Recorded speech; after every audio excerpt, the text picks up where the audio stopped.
किसी व्यक्ति विशेष को अपनी लाइफ में मैनिफेस्ट कैसे करें, चाहे फिर वो शादी के लिए हो या लाइफ में पार्टनर बनने के लिए हो, बिजनेस पार्टनर बनाने के लिए हो, दोस्ती के लिए हो, साथ रहने के लिए हो, या मैं तो यहाँ तक बोलना चाहता हूँ कि अगले आने वाले जन्म में हम कैसी फैमिली में जाना चाहते हैं, किस तरह का परिवार चाहते हैं, किस तरह का माहौल चाहते हैं, ये भी हम मैनिफेस्ट कर सकते हैं, ये भी हम चुन सकते हैं। क्योंकि ये बात अत्यंत सत्य है कि आज जिस घर में भी हम जन्म लिए हैं, जिस माता पिता के साथ भी हम हैं, वो हमारा अपना ही डिसीज़न है कि हम वैसे घर में जाएं। फिर चाहे वो हम चाह के डिसीज़न लिए हों या अपने कर्मों के द्वारा हमने ये निश्चित किया हो कि हम इस घर में ये चुकाने के लिए या फिर ये वसूल करने के लिए आए हैं। नमस्ते है जी, मैं हूँ मयंक धैर्यवान, आपका अपना हैप्पी वाला हीलर। साथियों, हम यहाँ हील करना सीखते हैं अपने रिश्तों को, क्योंकि रिश्ते ही वो पहलू हैं जो सुख या दुख देते हैं। कैसे हम किसी विशेष इंसान को अपनी ज़िंदगी में ला पाते हैं या उनकी ज़िंदगी में शामिल हो पाते हैं। देखो, कई बार हमें बहुत अच्छे दोस्त चाहिए होता है अपनी ज़िंदगी में, अकेलापन महसूस होता है। हर उम्र में अलग अलग पड़ाव में अलग अलग दोस्तों की ज़रूरत होती है। कभी हमें ऐसे दोस्तों की ज़रूरत होती है जो हमें समझें, जो हमारे साथ खड़े हों, जो हमारी बदमाशियों में हमारा साथ दें। फिर हमें एक उम्र आती है जब हमें ऐसी ज़रूरत पड़ती है, जब हमें लगता है कि हमारे दोस्त ऐसे हो जो हमें ग्रोथ में हेल्प करें, जो खुद ग्रोथ मेंटालिटी रखते हो, जो खुद समझदारी रखते हो, खुद अपने जीवन में, अपने फिजिकल हेल्थ में, फाइनेंशियल हेल्थ में, स्पिरिचुअल हेल्थ में अच्छा कर रहे हो, वैसी संगत हमें मिले। फिर एक उम्र ऐसी आती है जब हमें लगता है कि जो फैमिली फ्रेंड्स हमारे बने, उनका भी अपना एक परिवार हो, जिनके साथ हम आना जाना, उठना बैठना कर सकें। और फिर एक उम्र आती है जब हमें लगता है कि हम अपनी ज़िंदगी के बारे में बात कर सकें किसी के साथ बैठ के, जिसे बुढ़ापे में, रिटायरमेंट के बाद हम साथ बैठ सकें, साथ हंस सकें, साथ बोल सकें, साथ चर्चाएं कर सकें, सुबह मिल सके, शाम को मिल सकें। तो हर उम्र में हमें अलग तरीके के दोस्तों की आवश्यकता होती है। और एक बात बहुत ज़रूरी है कि हर उम्र में एक समय ऐसा आता है जब उम्र से 10-12 साल छोटे या 10-12 साल बड़े दोस्तों में कोई ख़ास फ़र्क रह नहीं जाता। अभी जो वर्कआउट करने में जाता हूँ, वहाँ मेरा एक दोस्त है जो मेरे साथ वर्कआउट करता है, मुझसे 16 साल छोटा है। तो ठीक है, अच्छी बात है। कहीं ना कहीं मैंने मैनिफेस्ट किया कि मुझे भाई यंग मेंटालिटी के लोगों के साथ रहना है, उठना बैठना, जिससे मेरी मेंटालिटी अच्छी और हेल्दी बनी रहेगी। वैसे ही कई जगह पे ये भी होता है कि मैं चाहता हूँ कि मुझसे बहुत बड़े सीनियर लोगों के साथ मेरा उठना बैठना हो, वो मुझे पसंद करें, ताकि उनसे मुझे सीखने समझने को मिले। तो ये कैसे होगा? मैनिफेस्ट करने से होगा, है ना, चाहने से होगा, मांगने से होगा। वैसे ही हम अपनी लाइफ में कोई बिजनेस पार्टनर चाहते हैं, कोई काम ऐसे शुरू करना चाहते हैं, कोई भी, चाहे वो बिजनेस में हो, चाहे वो खेल में हो, चाहे वो कला में हो या किसी प्रोफेशन में हो, कुछ भी काम शुरू करना चाहते हैं, तो उसमें हम चाहते हैं कि हमें फलाना इंसान हमारे साथ काम करे, या फलाना इंसान मुझे अपने काम में शामिल करे, या कुछ ऐसा इंसान जो इस क्वालिटी से बिलोंग करता हो वो मेरी ज़िंदगी में आ जाए, जिसके साथ मैं मिलकर ये चीज़ें कर सकूं। कई बार आपको ये आवश्यकता होती है कि आपका ऑलरेडी काम हो रहा होता है, चल रहा होता है, उसमें आपको कोई ऐसा कारीगर, कोई ऐसा कलाकार, कोई ऐसा स्पेशलिस्ट चाहिए होता है, जिससे आप अपनी ज़िंदगी में मैनिफेस्ट करते हो, बुलाते हो।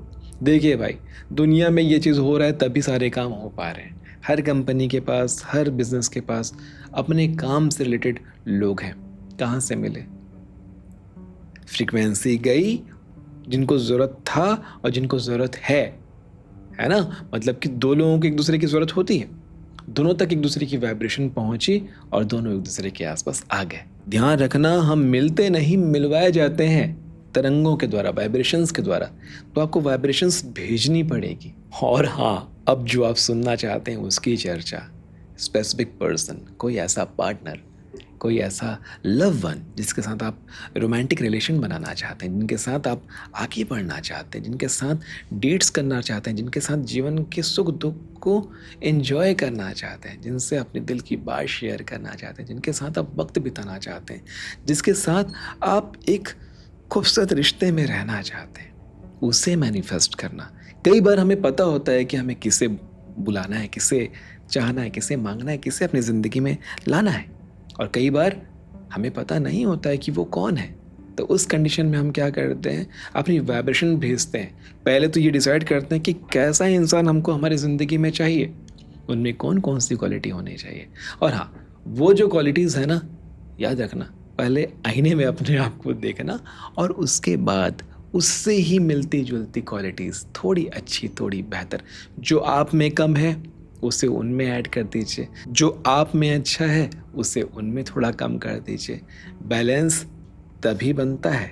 ध्यान रखना, आप हर चीज़ में शानदार मांगोगे, वो मुझसे रूप में इतना ज़्यादा रूपवान होना चाहिए, उसकी हाइट ऐसी होनी चाहिए, उसकी सैलरी, उसका पैसा, उसका फाइनेंस ऐसा होना चाहिए, सोशल स्टेटस ऐसा होना चाहिए, ऐसी गाड़ी होनी चाहिए, ऐसा बंगला होना चाहिए, ऐसा फिगर होना चाहिए, ऐसा बॉडी होना चाहिए। तो समझिए, नेचर बेवकूफ़ नहीं है, ये यूनिवर्स बेवकूफ़ नहीं है ना। शायद वो मिल भी जाए आपकी, अगर फ्रीक्वेंसी एकदम हाई हो तो मिल भी जाए, आपकी इंटेंसिटी इतनी ज़्यादा हो तो मिल भी जाए, लेकिन वो कभी ना कभी तो कम होगी ना। दिवाली के रॉकेट की तरह। हाँ, कोई भी इसको आप कितना भी हीट करो, वो अपने नॉर्मल टेम्परेचर में आ ही जाता है। तो जब नॉर्मल टेम्परेचर में आएगा ना, तो वो इंसान आपसे छूट जाएगा, टूट जाएगा, आपसे अलग हो जाएगा। फिर आप बोलोगे मेरे साथ तो धोखा हो गया। इसलिए हमेशा कंपैटिबिलिटी को ध्यान में रख के काम करना।